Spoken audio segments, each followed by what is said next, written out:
নিয়ম মাফিক কবুল পড়তে বলা হলো তিথিকে। কাঁদতে কাঁদতে হেঁচকি তুলে ফেলেছে মেয়েটা, কিন্তু অর্ণব তো এত সহজে ওকে ছাড়বে না। আগে বিয়ে হবে, তারপরে কান্না থামাবে। অস্পষ্ট সুরে 3বার কবুল বলল তিথি, সাথে অর্ণবও। যথারীতি রেজিস্টার পেপারে সই করতে বলা হলো তিথিকে। তিথি কাঁদতে কাঁদতে ভাসাচ্ছে, কাপা কাপা হাতে সাইন করলো সে রেজিস্টারে। তারপর অর্ণব সাইন করে সাক্ষী স্বরূপ রাদিয়া আর রিফাতকে দিয়ে সই করালো। দুজন বাধ্য ছেলে মেয়ের মতো কোনরূপ কথা না বাড়িয়ে তাই করলো। ব্যাস, হয়ে গেল ওদের বিয়ে। বিয়ের কাজ শেষ করে অর্ণব তিথিকে সোজা নিজের বাসায় নিয়ে গেল। অর্ণবের বাবা অর্থাৎ আসাদ খান জরুরি কাজে খোল লাগিয়েছে, তাই অর্ণব আর তিথি ব্যতীত বাসায় আর কোনো মানুষ নেই। অর্ণব তিথির হাত ধরে ওকে নিয়ে যাচ্ছে ভেতরের দিকে। এদিকে তিথি হেলে দুলে হাঁটছে, কাঁদতে কাঁদতে প্রচন্ড ক্লান্ত সে। তাছাড়া মাথাটাও ব্যথা করছে খুব, তাই তো শান্ত হয়ে আছে, কোনো প্রতিক্রিয়াই নেই যে ওর মাঝে। সিঁড়ির কাছে গিয়ে অর্ণব থামলো, তারপর তিথিকে কোলে তুলে নিয়ে হাঁটতে লাগলো নিজের ঘরের উদ্দেশ্যে। অর্ণব ভালো করেই জানে তিথি ক্লান্ত, আর তাছাড়া মেয়েটার মনটাও খারাপ। এই অবস্থায় হাঁটতে গেলে নিশ্চয়ই সিঁড়িতে হোঁচট খাবে ও। কি অদ্ভুত ছেলেটার ভালোবাসা, মুখ ফুটে বলার প্রয়োজন পড়ে না তিথির, তার আগেই সব বুঝে যায় অর্ণব। তিথিকে নিজের ঘরে নিয়ে গিয়ে বিছানায় বসিয়ে দিল অর্ণব। তিথির কোনো নড়চড় নেই, কাঠমূর্তির মতো স্থির সে, চোখের পলকটাও ফেলছে না মেয়েটা। মনে হচ্ছে ওর মাঝে অনুভূতি উদ্দীপনা কিছুই নেই, আস্ত একটা জীবন্ত লাশ। অর্ণবের খারাপ লাগছে তিথিকে এভাবে দেখে। সে কখনোই চায়নি জোর করে বিয়ে করতে, কিন্তু কি বা করার ছিল ওর? যদি ওকে ছেড়ে চলে যেত তিথি, তখন কিভাবে ফিরিয়ে আনতো অর্ণব?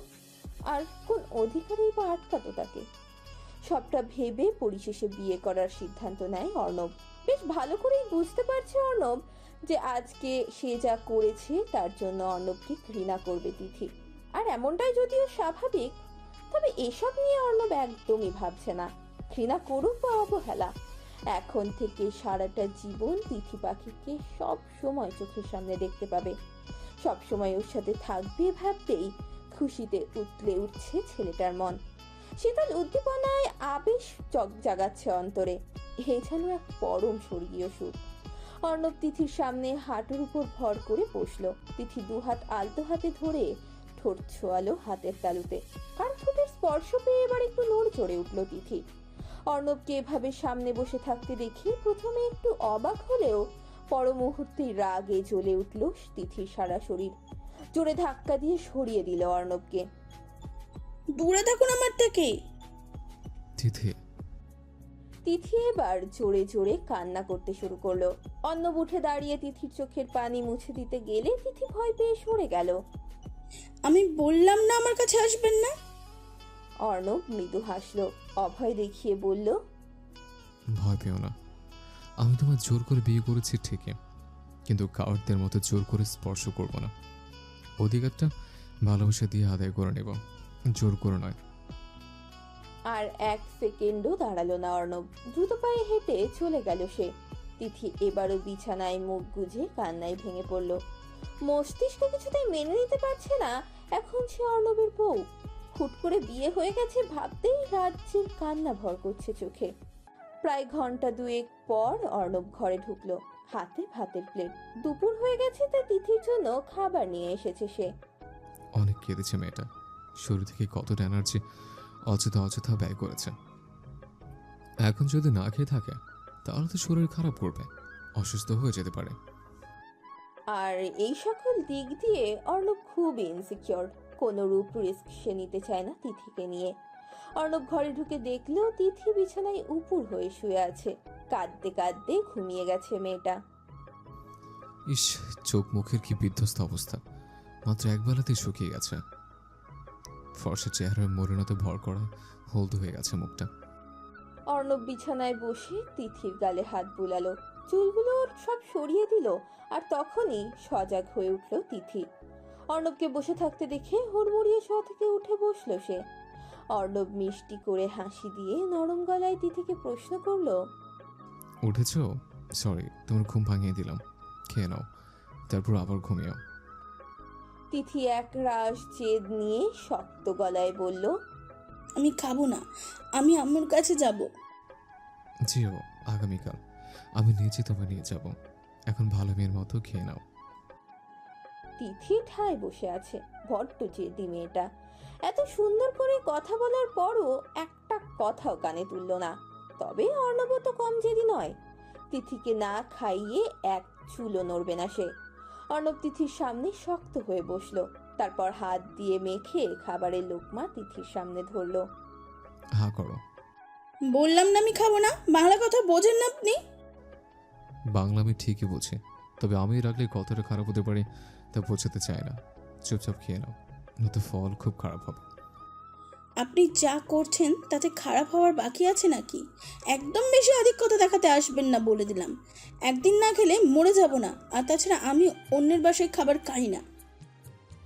গাল ফুলিয়ে বলল। অন্যের বাসার খাবার খাই না। কথাটা শুনে অর্ণব আর নিজেকে কন্ট্রোল করতে পারল না। শব্দ করে পেট চেপে হু হা করে ভর কাঁপিয়ে হেসে উঠল। You are really very funny. মস্করা করা হচ্ছে? লাফিং গ্যাস খেয়েছেন নাকি পাগলের মতন হাসছেন? ভ্রু বাঁকিয়ে। তুমি তো হাসাচ্ছ। অন্যের বাসায় কি? হ্যাঁ, তুমি তো আমার বউ। তোমার আমার আলাদা নাকি পাগলে? ঘাল টেনে। ফাজলামি করছেন না? আমি এ বিয়ে মানি না। জান তো এখান থেকে, আমি খাবো না। মুখ ঘুরিয়ে। Baby, don't force me to do that. You know, I'm a very, very romantic boy. And even I have many romantic ideas also. So don't be silly, finish it. খাবার এগিয়ে দিয়ে। কি করতে ফোর্স করব না?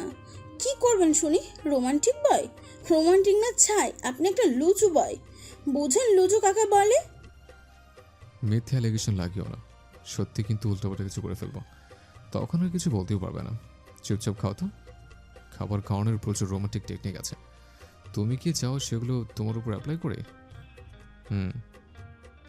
তিথি অর্ণবের দিকে রাগ মাখা দৃষ্টিতে তাকিয়ে আছে। ইচ্ছে তো করছে এই ছেলেটাকে কাচ্চা চিবিয়ে খেতে। এভাবে তাকিও না প্লিজ, মরে যাবো তো। চোখ টিপে পড়ল অর্ণব। তিথি রেগে বোম হয়ে আছে। কি পেয়েছেনটা কি? উটপাটাং কথাবার্তা বলে চালিয়ে মারছেন। কি হলো, খাবে নাকি টেকনিকগুলো অ্যাপ্লাই করবো? তিথির যথেষ্ট ক্ষুধা পেয়েছে। অর্ণবের সাথে ঝগড়া করতে করতে ক্ষুধার পরিমাণটা যেন আরো বেড়ে গেছে। আচ্ছা, না খেয়ে ঝগড়া করা কি উচিত হবে? না মানে ঝগড়া করতেও তো যথেষ্ট শক্তির প্রয়োজন নাকি? খেয়ে নেয় ভালো। ঠান্ডা মাথায় কথাগুলো ভেবে দেখল তিথি। তারপর অর্ণবের হাত থেকে খাবারের প্লেটটা ছিনিয়ে নিয়ে আপন মনে খেতে শুরু করলো। অর্ণব তিথির খাবার দিকে তাকিয়ে আছে। কি মায়াবী দেখতে মেয়েটা, ইস। এই মিষ্টি মেয়েটা আজ থেকে ওর বউ মনে পড়লেই চেহারায় খুশির ঝলকানি ফুটে উঠছে অর্ণবের। আনমনে হেসে উঠছে ঠোঁটছোড়া, সেই সাথে খুশিতে আবার হালকা টলমলে হচ্ছে দুটো চোখ। ভালোবাসার অনুভূতিগুলো এত আশ্চর্য কেন, এত প্রশান্তিদায়কই বা কেন? কাল পর্যন্ত যে ছেলেটা তার মায়াপরীকে হারিয়ে ফেলার ভয়ে অশান্ত হয়ে উঠত, অস্বস্তিতে পুড়ে দহন হতো মনের, অথচ আজ সেই ছেলেটাই কত খুশি। শুধুমাত্র মায়াপরীকে চোখের সামনে পেয়ে সবটা অস্বস্তি কেটে গেছে তার।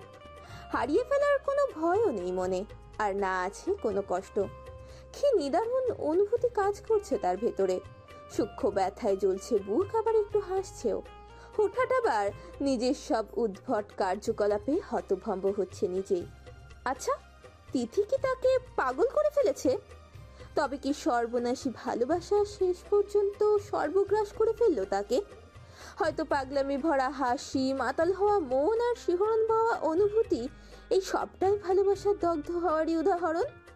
এরা হয়তো ভালোবাসারই বিচিত্র রূপ। দগ্ধ হতে রাজি আছে অর্ণব। সূক্ষ্ম যন্ত্রণাগুলোও আজ তার কাছে বড্ড মিষ্টি, কারণ সে সবটা জুড়েই যে শুধু তিথিই আছে। ঘড়ির কাঁটায় এখন রাত 3:40। অর্ণব সোফায় ঘুমিয়েছে আর তিথি ঘুমাচ্ছে খাটে। এমনিতেই সে অর্ণবকে সহ্য করতে পারে না, তার উপর আবার পাশে ঘুমাতে দেবে? অসম্ভব। আর যদি অর্ণব ওর পাশে শুতেও যেত, তাহলে তো আর তাকে আস্ত রাখতো না তিথি। চেঁচিয়ে বাড়ি মাথায় তুলতো। কি দরকার এত কাহিনী করার? তাই ছেলেটা চুপচাপ কথা না বাড়িয়ে সোফায় শুয়ে পড়েছে। তবুও তিথি রেগে মেগে ঘুমিয়েছে। অর্ণবের সাথে একসাথে থাকা তো দূরের কথা, এক ঘরে থাকতেও চরম আপত্তি আছে তার। কিন্তু অর্ণব ওকে রেখে অন্য ঘরে যায়নি। নতুন জায়গা, যদি রাতে ভয় টয় পায় বা কোনো সমস্যা তো হতে পারে। সে যদি কাছাকাছি থাকে তাহলে ফট করে তিথির সমস্যার সমাধান করতে পারবে, এমনকি নিজেও একটু শান্তিতে ঘুমাতে পারবে। সব দিক ভেবে অর্ণব তিথির সাথে অঢাল জেতের প্রতিযোগিতায় নেমেছিল। শেষমেশ অর্ণবে জিতেছে। হঠাৎ করে ঘুমের ঘোরে তিথির চেঁচামেচি করতে লাগলো। যেন তার তো চেঁচামেচি নয়, এটা সাংঘাতিক রকমের চেঁচামেচি, যেমনটা কেউ খুব ভয় পেলে করে তেমন। ঘুমের ঘোরে তিথি চোখ বুঝে কাঁদতে লেগে গেল। অস্পষ্ট সুরে বারবার বলে চলেছে সে, ছেড়ে দাও, মেরো না আম্মুকে, ছেড়ে দাও আম্মুকে, মেরো না, ছাড়ো। হুট করে তিথির চেঁচামেচিতে অর্ণব এক লাফে ঘুম থেকে উঠে গেল। তিথির একরকম আচরণে চমকে গেল ছেলেটা। চটপট তিথির কাছে গিয়ে তিথির মাথা নিজের বুকের সাথে মিশিয়ে নেয়। অস্বাভাবিকভাবে কাঁপছে মেয়েটা, অস্বস্তি নিয়ে হাঁসফাঁস করছে, জোরে জোরে নিঃশ্বাস টানছে, অনবরত এক কথায় জপ করে যাচ্ছে, ছেড়ে দাও আম্মু, লাগছে, আম্মু মরে যাবে, ছাড়ো, মেরো না আম্মুকে। অর্ণব তিথির মাথায় হাত বুলিয়ে দিয়ে অবিশ্রান্ত কণ্ঠে প্রশ্ন করলো, কি হয়েছে দিদি? কি মারবে আম্মুকে? কার স্বপ্ন দেখেছ? তিথির কাছে যাওয়ার সাথে সাথেই দুই হাত দিয়ে জাপটে ধরলো সে অর্ণবকে। ঘেমে অস্থির হয়ে গেছে মেয়েটা, কেঁদেই যাচ্ছে কেঁদেই যাচ্ছে। এত চেষ্টা করেও কান্না থামাতে পারছে না। আম্মুকে মেরে ফেলবে, আম্মু, আম্মু মরে যাবে, আম্মুকে ছাড়তে বলো, আম্মু লাগছে, কষ্ট হচ্ছে, মেরে ফেলবে আম্মুকে, বাঁচাও আম্মু। হেঁচকি উঠে গেছে তিথির। ওকে শান্ত করতেই পারছে না অর্ণব। কাঁদতে কষ্ট হচ্ছে কিন্তু তাও কান্না থামাতে পারছে না তিথি। এক পর্যায়ে দম বন্ধ হয়ে আসলো ওর, শ্বাস নিতেও পারছে না মেয়েটা, হাঁসফাঁস করছে শুধু। অর্ণবর এরকম অবস্থা দেখে দিশেহারা হয়ে পড়েছে। এতটা ভয় পেতে কখনো দেখেনি সে তিথিকে। কি মারবো আম্মুকে? কি দেখেছ ও স্বপ্নে? সত্যি কি শুধু স্বপ্ন দেখেছে, নাকি এটা ওর কোনো অতীতের ঘটা বিষাক্ত ঘটনা? হাজারটা প্রশ্নটা জাগছে অর্ণবের মনে। কালই যাবে সে তিথির মায়ের কাছে। প্রশ্নগুলোর উত্তর জানা খুবই দরকার তার। চোখের সামনেই তিথি এত কষ্টে থাকতে দেবে না সে, কখনোই না। সময়টা তখন ভোর 4:30। ভোর ভোর বললে ভুল হবে, এখনো ভোর হয়নি, তবে শেষ রাত বলা চলে। অর্ণব ড্রাইভ করছে আর ওর পাশের সিটে বসে নাক টেনে টেনে তিথি কাঁদছে। তিথির কান্না অর্ণবের সহ্য হচ্ছিল না। প্রায় আধ ঘন্টা ওকে জড়িয়ে ধরে মাথায় হাত বুলিয়ে দেওয়ার পর বেচারির কান্নার পরিমাণ কমেছে, তবে পুরোপুরি নির্মূল হয়নি। যতক্ষণ না মায়ের কোলে মাথা রাখছে ততক্ষণ মেয়েটা চুপ করবে না। তাই অর্ণব নিয়ে যাচ্ছে তিথিকে। ভীষণ ভালোবাসে তিথি তার মাকে, পরিমাণের তুলনায় অস্বাভাবিক। অর্ণবের খুব খারাপ লাগছে, ভেতরে ভেতরে গিল্ট ফিল করছে সে। তিথিকে যদি না বলতো ওর মাকে কিডন্যাপ করে রেখেছে, তাহলে হয়তো রাত দুপুরে খারাপ স্বপ্ন দেখে কান্নাকাটি করতো না মেয়েটা। কিন্তু ছেলেটা যে নিরুপায় হয়ে মিথ্যাটা বলেছিল। সত্যি তো এটাই যে তিথির মাকেও কিডন্যাপ করেনি। কেঁদে কেঁদে নাকের পানে চোখের পানি সব এক করে ফেলেছে। কত কাঁদে, একদম পিচ্ছি বাচ্চার মতো। অর্ণবের কেন জানি তিথিকে বাচ্চা বাচ্চা লাগছে। ছোট্ট বাচ্চারা যেমন গাল ভিজিয়ে কেঁদে কেটে ভাসিয়ে ফেলে, তেমনটা করে তিথিও কাঁদছে। ভাসিয়ে না ফেললেও জামা কাপড় ভিজিয়ে চুপচুপে করে ফেলেছে সে। তার কারণে হালকা হালকা ঠান্ডাও লাগছে তিথির। অর্ণব তিথির দিকে তাকিয়ে ভ্রুকুচকে আদো আদো গলায় প্রশ্ন ছুড়ল, আচ্ছা বেবি, তুই হয়তো কাঁদছো কেন? যে মেয়ে দুদিন পর নিচে আম্মু হয়ে যাবে, তার কি আম্মু আম্মু করে কান্না সাজে? ব্যাস, কথাটা কানে যাওয়া মাত্রই তিথির কান্না চড়ক গাছে উঠল। আচ্ছা, এই ছেলেটা কি পাগল? কখন কি বলতে হয় না বলতে হয় তার কোনো জ্ঞান বুদ্ধি কি আল্লাহ এর মাঝে দেয়নি? তিথির আগে ফুসতে ফুসতে বলল, দেখছেন না আমার মন খারাপ? হাসলামি করার টাইমিং থাকে মিস্টার অর্ণব। অর্ণব চেহারায় সিরিয়াস ভঙ্গিমা নিয়ে বলল, it was a joke, I am very serious. Grow up. আমার বাচ্চাগুলোকে মানুষ করতে যথেষ্ট অ্যাবিলিটির দরকার। এরকম বাচ্চার মতো কাঁদলে আমার বাচ্চাকে কে চুপ করাবে বলো তো? তিথির রাগটা এবার সপ্তম আসমানে পৌঁছলো। এই ছেলেটাকে জাস্ট অসহ্য লাগছে ওর। সারাটা দিন জোকের মতো পেছনে লেগেই থাকে। অকপট রাগ নিয়ে দাঁত কিরমির করে অর্ণবকে উদ্দেশ্য করে সে বলল, আপনার সমস্যাটা কি? হ্যাঁ, আমাকে রাগানো ছাড়া কি আর কোনো কাজ নেই আপনার? Do you know you are just a ridiculous person. Arnab দাঁত কেলিয়ে বলল। And you're so. লাইনটা অর্ণব শেষ করতে পারল না। তিথি ওর দিকে যেভাবে তাকিয়েছে তাতেই মনে হচ্ছে চোখ দিয়েই ভস্ম করে দেবে। কি সাংঘাতিক রেগে আছে মেয়েটা। তিথির চাহনি দেখে অর্ণবের দুষ্টুমি ভরা হাসিটা কোথায় যেন মিলিয়ে গেল। হালকা ঢোক গিলে সে তিথির দিকে তাকালো, ঠোঁট জোড়ায় জোরপূর্বক প্রসারিত করে বলল, আরে কুল বেবি কুল, এত হট হওয়ার কিছু নেই। আমি তো তোমায় মানে ওই হট বলিনি, তুমি খুব গরম মেজাজে তো। কুল ডাউন জাস্ট চিল, ওকে? তিথি আর কোনো কথা বলল না, চুপচাপ বাইরের দিকে তাকিয়ে রইল সে। একটা জিনিস তিথি নিজেও খেয়াল করেনি, যে অর্ণবের সাথে ঝগড়া করতে করতে ওর মন খারাপ কাকতালীয় ভাবে উড়ে গেছে সেই কখন। কি অদ্ভুত না, ছেলেটা হয়তো ম্যাজিক জানে, ওর তিথি পাখির মন ভালো করার ম্যাজিক। 20 মিনিটে অর্ণবেরা তিথিদের বাসার নিচে পৌঁছে গেল। আর গাড়ি থামানোর সাথে সাথেই তিথি নেমেই বিদ্যুতের গতিতে বাসার ভেতরে ঢুকলো। অর্ণব তিথির এমন কাণ্ড দেখে প্রথমে হাসলেও পর মুহূর্তে একটু অভিমান হলো ওর। ছেলেটার জন্য একটু দাঁড়ালে কি এমন হতো? আরে বাবা, বিয়ের প্রথম শ্বশুরবাড়ি এসেছে, অথচ বউ জমে ফেলে একা একাই দৌড়ায়। কি আর করবো? গাড়ি থেকে নেমে অর্ণব তিথির পেছন পেছন গেল। আফরোজা বেগম তো রীতিমতো অবাক এত ভোরে তিথিদেরকে দেখে। তিনি সোজা গিয়ে ওর মাকে জড়িয়ে ধরে ঝুমঝুম করে কেঁদে ফেললো। আফরোজা বেগম অবাক হবে বই উল্টো মেয়েকে জড়িয়ে ধরে একগাল হাসলেন। তিথি কান্না ভেজা স্বরে মায়ের দিকে প্রশ্ন ছুড়ল, তুমি ঠিক আছো তো? আমার আবার কি হবে পাগলি? এই লোকটা তোমায় কিডন্যাপ করে তোমার কোনো ক্ষতি করেনি তো? আফরোজা বেগম তিথির দিকে তাকিয়ে চোখ রাঙালো, গম্ভীর রাগ নিয়ে বলল, ছি তিথি, কি ধরনের কথা বলছিস তুই? আর লোক মানে কি? হ্যাঁ, অর্ণব তোর স্বামী, সম্মান দিয়ে কথা বলবি। কে বলেছে ও আমার অপহরণ করেছে? গতকাল সারাদিন আমি বাড়িতেই ছিলাম। তুই যখন মন খারাপ করে ভার্সিটিতে গেলি তার খানিক পরে অর্ণব এসেছিল। তারপর বলেছে তুই নাকি বিদেশে যাওয়ার প্রস্তুতি নিয়েছিস। সবটা শুনে আমার খুব রাগ হচ্ছিল তোর উপরে। তারপর অনেক চিন্তা ভাবনা করে আমি অর্ণবকে ওইভাবে বিয়ে করার বুদ্ধিটা দিয়েছিলাম। আর আমার কথা মতো অর্ণব অক্ষরে অক্ষরে তাই করেছে। তিথি বিস্ফোরিত দৃষ্টিতে আফরোজা বেগমের দিকে তাকিয়ে আছে। মা হয়ে নিজের মেয়েকেই জোর করে বিয়ে করার আইডিয়া দেয়? কেমন মা উনি? রাগে তিথির চোখ পুনরায় টলমল হয়ে উঠল। সে গলা খাকিয়ে আফরোজা বেগমকে উদ্দেশ্য করে বলল, শেষ পর্যন্ত তুমি আমার সাথে এটা করতে পারলে আম্মু? আজ তোমার মাঝে আর তিয়াস আফজালের মাঝে মাঝে কোনো পার্থক্যই নেই। এতদিন জানতাম ওই লোকটা আমায় ভালোবাসে না, কিন্তু আজ জানলাম তুমিও আমায় ভালোবাসো না আম্মু। তোমরা কেউ আমায় কখনো ভালোবাসেনি। তোমাদের কাছে তো আমি খুব অপ্রয়োজনীয়, ফ্যান না, তাই তো ছুঁড়ে ফেলে দিয়েছো সবাই।